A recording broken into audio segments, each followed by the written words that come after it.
पत्रकार परिषद बघितली मुंबईमध्ये। माझा अनुभव असा पहिल्यांदाच आहे की जिला नाव द्यायचं महाप्रेस कॉन्फरन्स आणि जनता न्यायालय। खरं म्हणाल तर प्रेस कॉन्फरन्स ही आता आपण जी बोलतोय ही प्रेस कॉन्फरन्स होईल।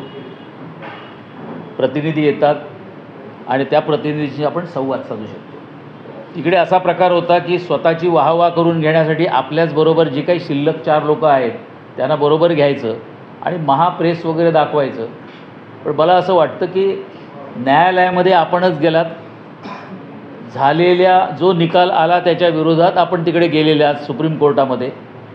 एकीकडे न्यायालयाचं काम चालू असताना सभागृहात पण आम्ही म्हणतो नेहमी की जर एखादं प्रकरण न्यायालयात असेल तर त्याच्यावर चर्चा नको, पण आपल्याकडे मात्र एकीकडे न्यायालयात जायचं आणि दुसरीकडे अशा पद्धतीने मीडियाच्या समोर यायचं आणि एक दाखवायचं वेगळं वातावरण।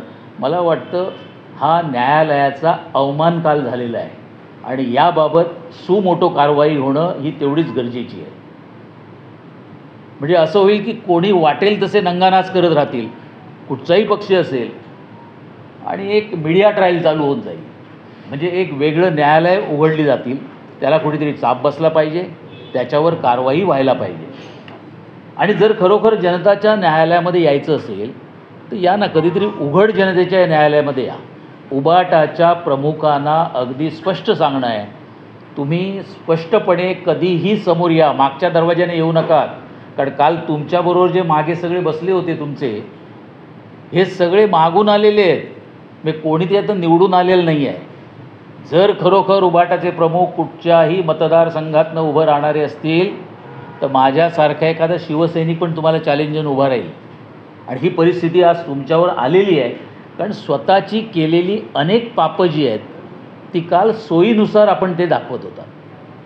म्हणजे कालचे काही तुम्ही व्हिडिओज दाखवलेत, काहीमध्ये त्यांनी चॅलेंज पण अशी दिली आहेत की एखादं तुम्ही पोलीस काढून टाका आणि मी तुमच्यासमोर येईन। मला कधीकधी कमाल वाटते की ज्या नेतृत्वाने कुठचंही कधी आयुष्यामध्ये आंदोलन केलेलं नाही, पोलिसांच्या लाठ्याकाठ्या खाल्लेल्या नाहीत, कुठच्याही तुरुंगात कधीही गेलेले नाहीत, कुठेही मारामारीत दिसलेले नाहीत, मग ही आक्रमकता कॅमेऱ्यासमोर येते कुठून? ही ॲक्टिंग येते कुठून? आणि ही ॲक्टिंग अशी असते की तुम्ही सगळं काढून ठेवा आणि मी तुमच्यासमोर विदाऊट पोलीस येतो। हो, ते पण कोणाला तुम्ही चॅलेंज देत आहे? जे रस्त्यावर 24 तास असतात, ज्यांनी भगवा झेंडा सातत्याने फडकत राहावा महाराष्ट्रामध्ये म्हणून अहोरात्र ज्यांनी काम केलं आहे, अशा तुमच्या शिवसैनिकांविषयी फक्त ते तुम्हाला सोडून गेले म्हणून सुरुवात, आडवा तुडवा ही भाषा शोभत नाही तुम्हाला। म्हणजे आम्हाला कधीकधी असं वाटतं की शिवसेना प्रमुख बाळासाहेब ठाकरे आणि मातोश्री त्यांच्या ह्या खरोखर मीनाताईंनी त्यांच्यावर मानी हे संस्कार केलेला खरोखर हा मुलगा आहे की कोणाने दुसरा आहे? हा काय प्रकार आहे? ज्या शिवसैनिकाने म्हणजे शिंदे साहेबांसारख्या शिवसैनिकाने ठाण्यामध्ये, पालघरमध्ये, महाराष्ट्रामध्ये अहोरात्र शिवसेनेसाठी काम केलं आहे, त्याच्याविषयी तुम्ही असे अपशब्द आणि हे शब्द वापरणं हे कुठचाही शिवसैनिक सहन करणार नाही। आणि याचं मात्र उत्तर तुम्हाला तुडवून देऊन दाखवणार जनता। आणि खरोखर तुम्ही जनतेला आणि शिवसैनिकांचा वापर केला आहे आणि त्यांचे विचार, त्यांची मनं तुम्ही तुडवली आहेत। 2019ला जनतेसमोर जाताना काय फोटो होते? बाळासाहेब ठाकरे आणि मोदी, त्यांचे फोटो दाखवून तुम्ही निवडून आलात आणि बसलात कोणाबरोबर? काँग्रेसबरोबर।